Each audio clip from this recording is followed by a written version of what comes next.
السلام عليكم ورحمة الله وبركاته. نحمده ونستعينه ونستغفره ونعوذ بالله من شرور أنفسنا ومن سيئات أعمالنا. من يهده الله فلا مضل له ومن يضلل فلا هادي له. ونشهد أن لا إله إلا الله وحده لا شريك له. ونشهد أن سيدنا ومولانا محمدا عبده ورسوله. أما بعد فقد قال الله تعالى في كلامه المجيد: أعوذ بالله من الشيطان الرجيم.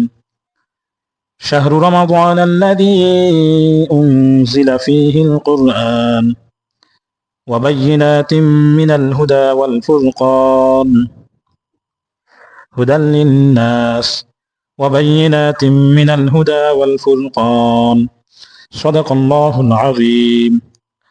وقال تعالى: وقال الرسول يا رب إن قوم اتخذوا هذا القرآن مهجورا. وقال رسول الله صلى الله عليه وسلم: يقال لصاحب القرآن اقرأ وارتق ورتل كما كنت ترتل في الدنيا فإن منزلك عند آخر آية تقرأها أو كما قال عليه الصلاة والسلام. সম্মানিত মুসলিয়ান কিরাম, আমাদের মাঝে এখন চলছে শাবান মাস। গত 2 জুমাতে শাবান মাসের করণীয়, বর্জনীয় এবং শবে বরাত সম্পর্কে আলোচনা করা হয়েছে। আজকে শাবান মাসের 3য় জুমা, অর্থাৎ এই সপ্তাহের পরে আর একটি শুক্রবার আমরা পাবো। শাবান মাসের একটি শুক্রবার আমরা পাবো। এরপরে আমাদের মাঝে উপস্থিত হবে রমজান মাস। তো এই রমজান মাস আমরা সকলেই জানি অত্যন্ত ফজিলতপূর্ণ একটি মাস। হাদিসের মধ্যে আছে যে অন্যান্য 11 মাসে একটি ফরজ ইবাদত করলে একটি ফরজ ইবাদতের সওয়াবই পাওয়া যায় এবং একটি নফল ইবাদত করলে একটি নফল ইবাদতের সওয়াব পাওয়া যায়। কিন্তু রমজান মাস এমন একটি মাস যেই মাসে একটি ফরজ ইবাদত করলে 70টি ফরজ ইবাদত করার সওয়াব আল্লাহ তাআলা আমলনামায় লিখে দেন। সুবহানাল্লাহ। আর যদি একটি নফল ইবাদত করে কেউ রমজান মাসে, তাহলে হাদিসের মধ্যে আছে যে অন্য মাসে একটি ফরজ ইবাদত করলে যে সওয়াবটা হতো, রমজান মাসে একটি নফল ইবাদত করলে সমপরিমাণ সওয়াব আল্লাহ তাআলা তার আমলনামায় লিখে দেন। সুবহানাল্লাহ। তো বোঝা গেল যে রমজান মাসটা অত্যন্ত গুরুত্বপূর্ণ একটি মাস, ইবাদতের মাস। মুমিনের জন্য, তার আখিরাতকে গোছানোর জন্য, তার আখিরাতের সম্বল অর্জনের জন্য যেই মাসটা আল্লাহ তাআলা মুসলমানদেরকে দিয়েছেন, উম্মতে মুহাম্মদীকে দিয়েছেন, সেটা হচ্ছে রমজান মাস। তো এই যে রমজান মাসের এত এত ফজিলত, এত এত রহমত বরকত, এই রমজান মাসের মধ্যে একটি রাত্র আছে, আমরা সকলেই জানি, যে রাতটাকে বলা হয় লাইলাতুল কদর। যে রাতটাকে কি বলা হয়? লাইলাতুল কদর। এই রাত সম্পর্কে কোরআনে কারীমের মধ্যে আল্লাহ তাআলা ইরশাদ করেন: ইন্না আনজালনাহু ফি লাইলাতিল কদর ওয়ামা আদরাকা মা লাইলাতুল কদর লাইলাতুল কদরি খায়রুম মিন আলফি শাহর। আল্লাহ তাআলা বলছেন যে ইন্না আনজালনাহু ফি লাইলাতিল কদর, এই রাতে আমি কোরআন অবতীর্ণ করেছি। এরপরে আল্লাহ তাআলা প্রশ্ন করছেন, ওমা আনজালনা লাইলাতুল কদর, লাইলাতুল কদর কি? ওমা আদরাকা মা লাইলাতুল কদর, লাইলাতুল কদর কি তুমি কি জানো? অর্থাৎ আল্লাহ তাআলা রাসূল সাল্লাল্লাহু আলাইহি ওয়াসাল্লামকে প্রশ্ন করছেন যে লাইলাতুল কদর এটা কি, তুমি কি জানো নাকি? পরবর্তীতে পুনরায় আল্লাহ তাআলা উত্তর দিচ্ছেন, লাইলাতুল কদরি খায়রুম মিন আলফি শাহর। অর্থাৎ লাইলাতুল কদর হলো এমন একটি রাত যে রাতটা খায়রুম মিন আলফি শাহর, অর্থাৎ 1000 মাসের চেয়েও উত্তম, 1000 মাসের চেয়েও উত্তম একটি রাত। অর্থাৎ এর অর্থ কি? 1000 মাসের চেয়ে উত্তম রাত, এর অর্থটা কি আসলে? এর অর্থ হচ্ছে যে এই রাতে যদি কেউ একটা নেকি অর্জন করে, কেমন যেন সে 1000 মাসের চেয়েও বেশি নেকি সে অর্জন করলো। 1 রাকাত নামাজ যদি কেউ পড়ে এই রাত্রে, কেমন যেন সে 1000টা মাস বা তার থেকেও বেশি সময় ধরে সে কি করলো, নামাজ পড়লো। অর্থাৎ এত পরিমাণ রহমত বরকত আল্লাহ তাআলা এই রাত্রে রেখেছেন। তাহলে আমরা জানলাম যে রমজান মাসের ফজিলত কি, রমজান মাসের গুরুত্ব কি মুমিনের জন্য, এবং রমজান মাসের মধ্যে আরেকটি বিশেষ রাত্র আছে, এই রাত্রটার গুরুত্ব সবচাইতে বেশি। অর্থাৎ সারা বছরের মধ্যে এই লাইলাতুল কদরের চেয়ে অধিক ফজিলতপূর্ণ, অধিক গুরুত্বপূর্ণ আর কোন রাত্র মুমিনের জন্য নেই। এখন একটা প্রশ্ন আসতে পারে আমাদের মনে, যে রমজান মাসকেই কেন ফজিলতপূর্ণ মাস বানানো হলো? অন্য মাস কি দোষ করছে? রমজান মাসটাকেই কেন ফজিলতের মাস বানানো হইল? এবং লাইলাতুল কদর যেটা, ওই রাতটাকেই কেন এত পরিমাণ গুরুত্ব, ওই রাতকেই কেন এত সম্মানিত, এত ফজিলতপূর্ণ, এত বরকতপূর্ণ, ওই রাতকেই কেন করা হইল? হ্যাঁ, একটা প্রশ্ন আসতে পারে মাথায়। অন্য রাতগুলো কি সমস্যা, অন্য মাসগুলো কি সমস্যা, এই মাসটাকে কেন এত গুরুত্ব দেওয়া হলো, এই রাতটাকেই কেন এত গুরুত্ব দেওয়া হলো? তো দেখেন, আমি যে সূরাটা তেলাওয়াত করেছি, সূরা কদর, এই সূরা কদরের মধ্যেই এর উত্তরটা আছে। এবং রমজান মাসকে কেন ফজিলতপূর্ণ মাস বানানো হয়েছে সেটাও কিন্তু কোথায় আছে? কোরআনে কারিমের মধ্যে রয়েছে। লাইলাতুল কদরকে এত গুরুত্বপূর্ণ, এত রহমত বরকতপূর্ণ কেন করা হয়েছে? আল্লাহ তাআলা সূরা কদরের প্রথম অংশে বলে দিচ্ছেন, ইন্না আনজালনাহু ফি লাইলাতিল কদর, আনজালনাহু আমি অবতীর্ণ করেছি, ফি লাইলাতিল কদর লাইলাতুল কদরের মধ্যে। আমি কাকে অবতীর্ণ করেছি লাইলাতুল কদরে? কোরআনকে। কাকে? কোরআনকে অবতীর্ণ করেছি। তাহলে লাইলাতুল কদরের যে এত ফজিলত, যে হাজার মাসের চেয়ে উত্তম, কিসের জন্য? কোরআনের জন্য। কিসের জন্য? কোরআনের জন্য। রমজান মাস যে এত ফজিলত, তো কেন? আল্লাহ তাআলা পবিত্র কালামে পাকে ইরশাদ করেন, শাহরু রমাদান আল্লাযী উনজিলা ফীহিল কুরআন।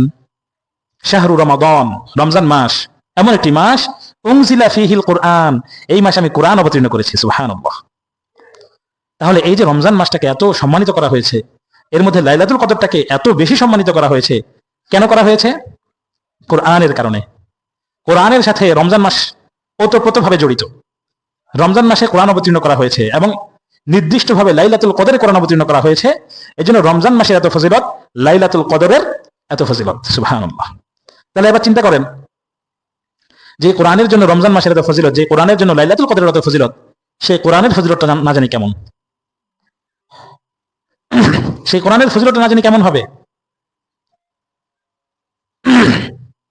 কোরআনের সাথে সম্পৃক্ত হওয়ার কারণে, কোরআনের সাথে সম্পৃক্ত হওয়ার কারণে ফেরেশতাদের মধ্যে সবচেয়ে মর্যাদাবান ফেরেশতা যিনি, তিনি হলেন হযরত জিবরাইল আলাইহিস সালাম।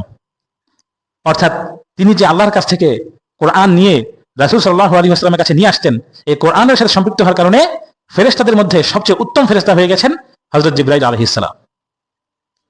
এই কোরআন মানুষের মধ্যে অবতীর্ণ করা হয়েছে রাসূল করিম সাল্লাল্লাহু আলাইহি ওয়াসাল্লাম, হযরত মুহাম্মদ মুস্তাফা সাল্লাল্লাহু আলাইহি ওয়াসাল্লাম, ওনার উপরে কোরআন অবতীর্ণ করা হয়েছে।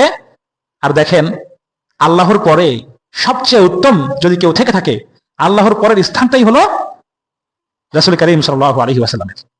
অর্থাৎ আল্লাহর যত সৃষ্টি রয়েছে, এই সমস্ত সৃষ্টি, এর মধ্যে সবচেয়ে উত্তম সৃষ্টি হচ্ছে রাসূল করিম সাল্লাল্লাহু আলাইহি ওয়াসাল্লাম।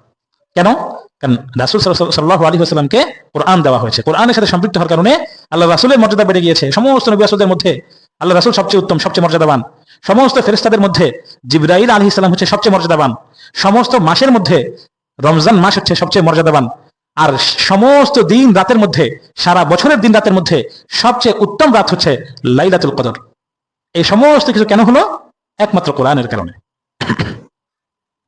তাহলে এই কোরআনটা না জানি কত মহান, কত বরকত রহমতপূর্ণ, কত ফজিলতপূর্ণ এই কোরআন।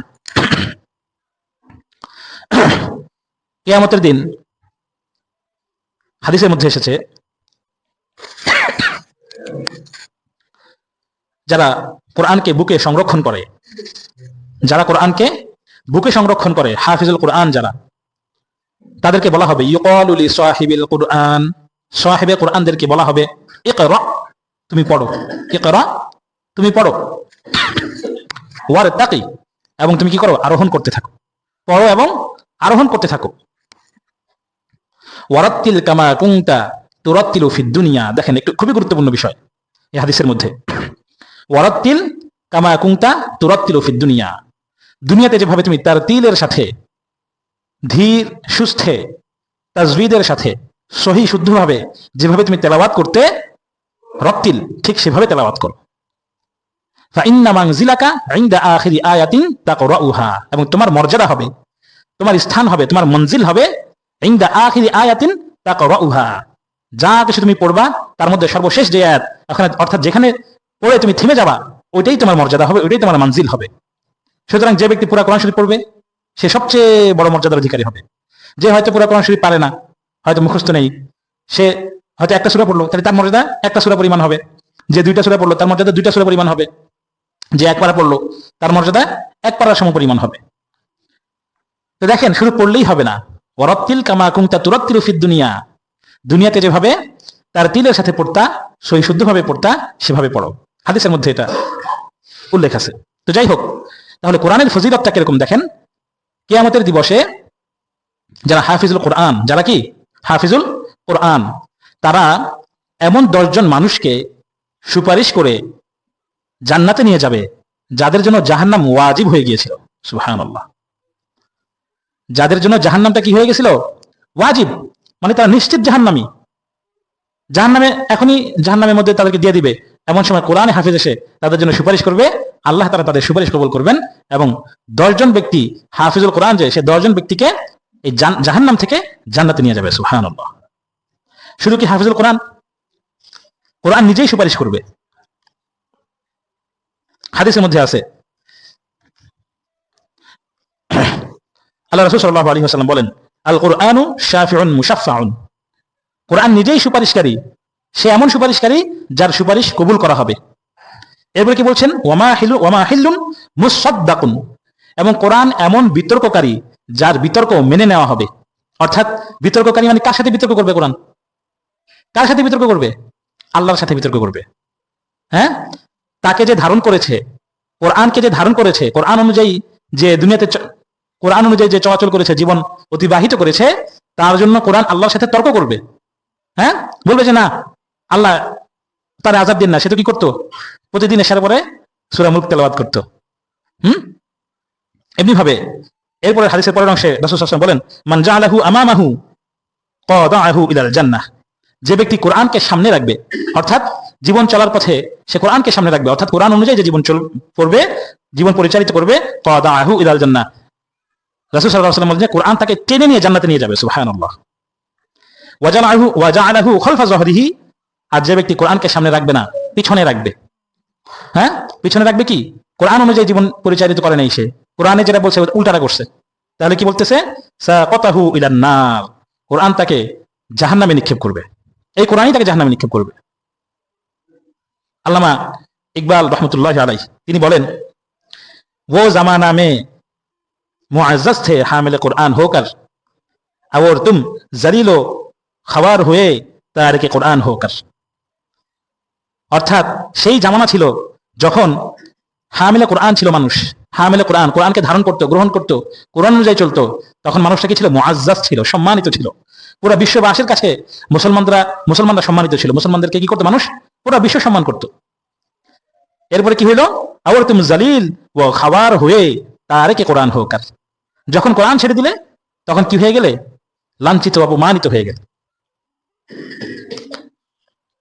তো এই কোরআন, এই যে এত ফজিলত, এত মহত্ব, এত গুরুত্ব, কোরআন যদি আমরা বুঝে পড়ি সেটা হচ্ছে সবচেয়ে উত্তম। কোরআন যদি আমরা বুঝে পড়ি সেটা কি সবচেয়ে উত্তম। কোরআন এটা তো একটা জীবন বিধান। আল্লাহ তাআলা তার বান্দাদেরকে কিভাবে চলতে হবে, কিভাবে ফিরতে হবে, সেই বিধানগুলো, সেই রাস্তাটা কোরআনের মাধ্যমে দেখাই দিয়েছেন।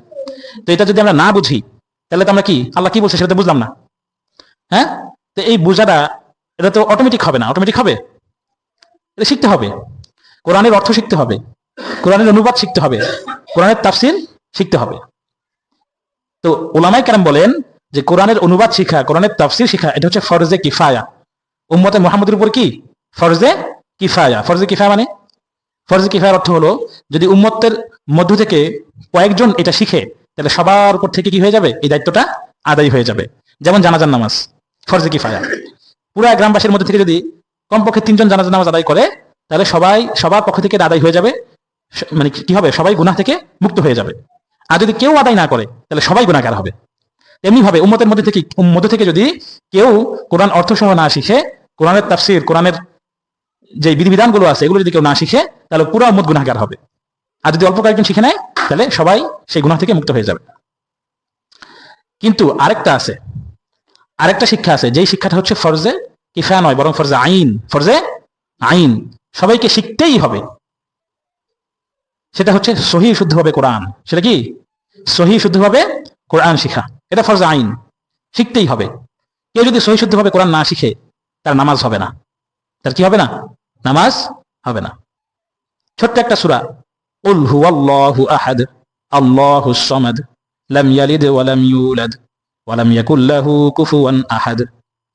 শুদ্ধ করে পড়লে হলো কুল হুয়াল্লাহু আহাদ। কুল কফ দিয়ে, অর্থ হলো কুল, আপনি বলুন, হুয়াল্লাহু আহাদ, তিনি হলেন আল্লাহ যিনি এক। আল্লাহর পরিচয় এই সূরাটার মধ্যে, সূরা ইখলাসের মধ্যে মূলত কি দেওয়া হয়েছে? আল্লাহর পরিচয় দেওয়া হয়েছে। এখন আপনি পড়লেন কফ উচ্চারণটা এভাবে না করে কুল হুয়াল্লাহু আহাদ পড়লেন। কি বললেন? কুল হুয়াল্লাহু আহাদ। কাফ পড়লেন, এটা হচ্ছে কফ আর হচ্ছে কাফ। কফ জবর ক, কাফ জবর কা। কফ পেশ কু, কাফ পেশ কু, সূক্ষ্ম পার্থক্য। এখন কুল হুয়াল্লাহ না পড়ে বললেন কুল হুয়াল্লাহু আহাদ, কাফ দিয়ে বললেন। অর্থ কি হবে জানেন? কুল মানে হচ্ছে খাও। কুল মানে কি? খাও। কুল মানে হচ্ছে বলো, আর কুল মানে হচ্ছে খাও। তখন অর্থ হয়ে যাবে কুল হুয়াল্লাহু আহাদ যদি কেউ পড়ে, খাও, তিনি আল্লাহ এক, মানে এরকম একটা অর্থ হবে আর কি, মানে কোনো আগামাথা নাই আর কি। তো এই যে অর্থের পরিবর্তন হয়ে গেছে, এটা কিন্তু গুনাহ হবে। এটা কিন্তু কি হবে? গুনাহ হবে। আর যদি কেউ নামাজের মধ্যে এরকম পড়ে, এরকম অশুদ্ধ পড়ে, তার নামাজ হবে না, নামাজ নষ্ট হয়ে যাবে। আমরা হয়তো অনেকেই মক্তবে পড়াশোনা করছি, নামাজ ভাঙার কারণ যেগুলো পড়ছি, সে নামাজ ভাঙার কারণের মধ্যে প্রথম কারণটাই হচ্ছে কি? নামাজে অশুদ্ধ পড়া। নামাজ ভাঙার কারণের মধ্যে প্রথম কারণটা কি? নামাজে অশুদ্ধ পড়া।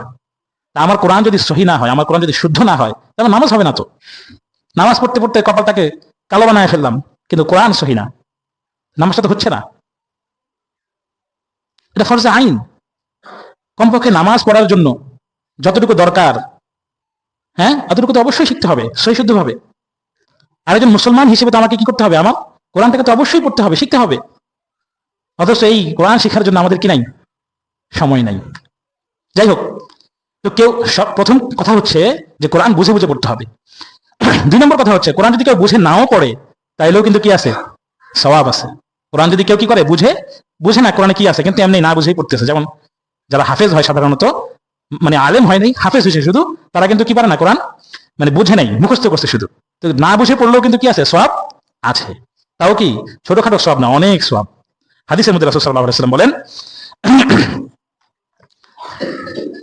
মান ক্বারা হারফাম মিন কিতাবিল্লাহি তাআলা ফালাহু হাসানাতুন ওয়াল হাসানাতু বিআশরি আমসালিহা।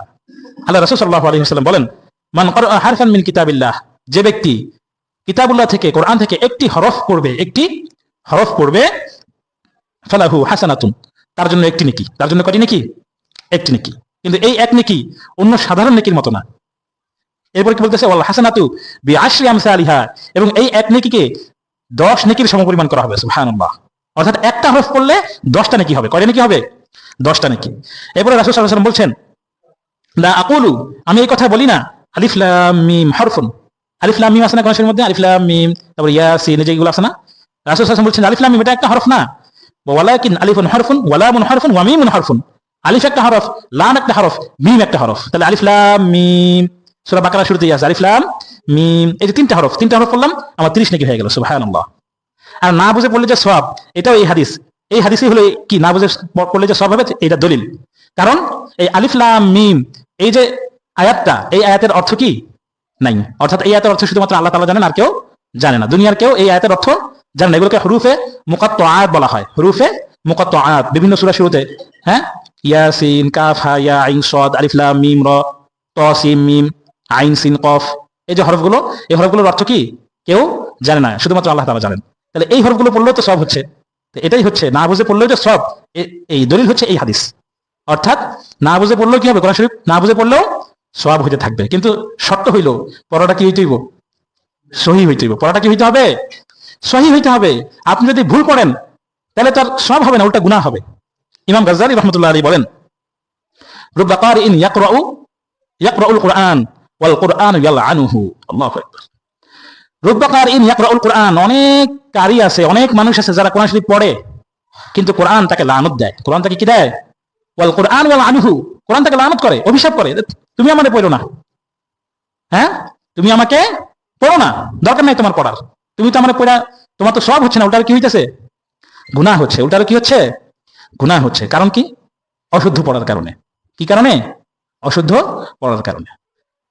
তো এই যে কোরআনের কারণেই রমজান মাসটাকে আল্লাহ তাআলা এত সম্মানিত করলেন, কদর, লাইলাতুল কদরকে আল্লাহ তাআলা এত সম্মানিত করলেন, কোরআনের সাথে যারাই সম্পৃক্ত হবে আল্লাহ তাআলা তাদেরকে সম্মানিত করবেন। সুবহানাল্লাহ। তো এই কোরআনটা আমাদেরকে কি করতে হবে? সহি শুদ্ধভাবে, কমপক্ষে নামাজ পড়ার জন্য যতটুকু দরকার অতটুকু যেন আমরা সহি শুদ্ধভাবে পড়তে পারি। আল্লাহ তাআলা আমাদেরকে তৌফিক দান করুক। আমিন।